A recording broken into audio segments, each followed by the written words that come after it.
இன்று ஒட்டுமொத்த இந்திய பக்தர்களின் பார்வை அந்த கோவிலின் பொக்கிஷ அறையை நோக்கியே இருக்கிறது. 46 ஆண்டுகளுக்கு பிறகு பல சர்ச்சைகள் வழக்குகளுக்கு பிறகு திறக்கப்படும் பூரி ஜெகநாதர் கோவில் பொக்கிஷ அறை. அறைக்குள் கொட்டி கிடக்கும் தங்கம். அறிவியலுக்கு சவால் விடுக்கும் பூரி ஜெகநாதர் கோவில் அதிசயங்கள் என்ன, மர்மங்கள் என்ன? யாராலும் அவிழ்க்க முடியாத முடிச்சு இன்று அவிழ்க்கப்படுவது ஏன்? பூரி ஜெகநாதர் கோவில் சோழ மன்னன் அனந்தவர்மன் சோதங்க தேவன் என்னும் தமிழ் மன்னரால் கட்டப்பட்டது. அந்த கோவிலின் கட்டிட அமைப்பு சற்று வித்தியாசமாகத்தான் இருக்கிறது. ஒடிஷா மாநிலத்தில் மற்ற இந்து கோவில்கள் போல அல்லாமல் இந்த கோவிலில் உள்ள மூலவர் சிலை புனித வேம்பு என்று அழைக்கப்படுகின்ற தாது பிரம்மத்தால் செய்யப்பட்டதாம். ஒவ்வொரு 12 ஆண்டுகளுக்கு ஒரு முறையும் அதே மரத்தினால் மீண்டும் மூலவர் சிலை மறு உருவாக்கம் செய்யப்பட்டு மீண்டும் பிரதிஷ்டை செய்யப்படும்.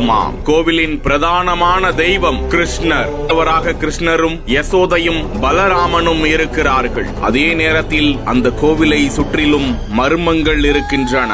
கோவில் கருவறையில் அதிகமான மரத்தினால் ஆன சிலைகள் காணப்படுகின்றன. உலகிலேயே இது போன்ற அமைப்பு வேறு எந்த கோவில்களிலும் கிடையாது. மேலும் அந்த மூலவர் சிலைகள் அனைத்தும் முழுமை பெறாத வண்ணமாக இருக்கிறது. 12 ஆண்டுகளுக்கு ஒரு முறை நவகலே பாரா என்ற பெயரில் திருவிழா நடத்தப்படுகிறது. அப்போதெல்லாம் மூலவர் சிலைகள் புதிதாக செய்யப்பட்டு வைக்கப்படுகின்றன என்ற காரணம் இதுவரை யாருக்கும் தெரியவில்லை. கோபுரங்களை சுற்றி புறாக்கள், கழுகு போன்ற பறவைகள் எப்போதும் பறந்து கொண்டே இருக்கின்றன. அந்த கோவில் கோபுரத்தை கருடன் எப்போதும் சுற்றி சுற்றி வலம் வந்து கொண்டிருக்கிறார். ஆனாலும் எந்த ஒரு பறவையும் கோபுரத்தின் மீது அமர்வது இல்லை. எந்த கோவிலாக இருந்தாலும் கொடிமரத்தில் பொருத்தப்பட்டிருக்கும் கொடி காற்று வீசும் திசையில் தான் வீசும். ஆனால் அதிசயமாக இந்த கோவில் கொடிமரத்தில் எதிர் திசையில் கொடி விஞ்ஞானத்தை ஆச்சரியப்படுத்தும் விதமாக வீசுகிறது. அருகாமையிலேயே பெரும் கடல் இருக்கும் நிலையில் கோவிலுக்குள்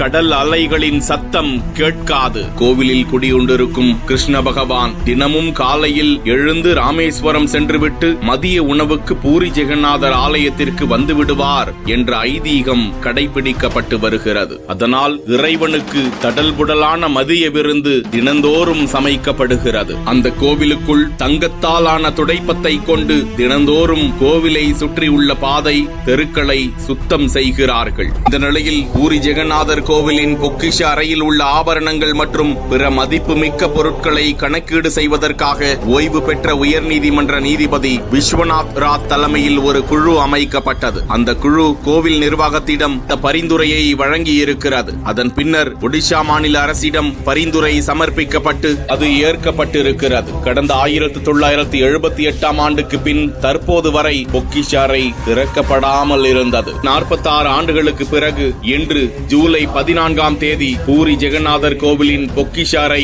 திறப்புக்குள்ளாகிறது. அந்த பொக்கிஷ அறையின் சாவி தொலைந்து போனதாக கூறப்படும் நிலையில் அதிகாரிகள் மாற்று சாவியை கொண்டும் திறக்க முயல்வார்கள் என்று கருதப்பட்ட நிலையில் இன்று திறப்புக்குள்ளாகியிருக்கிறது பொக்கிஷ அறை. இனிதான் அதன் தங்க நகை விவரங்கள், பொக்கிஷ விவரங்கள் வெளிவரும் என்று எதிர்பார்க்கப்படுகிறது.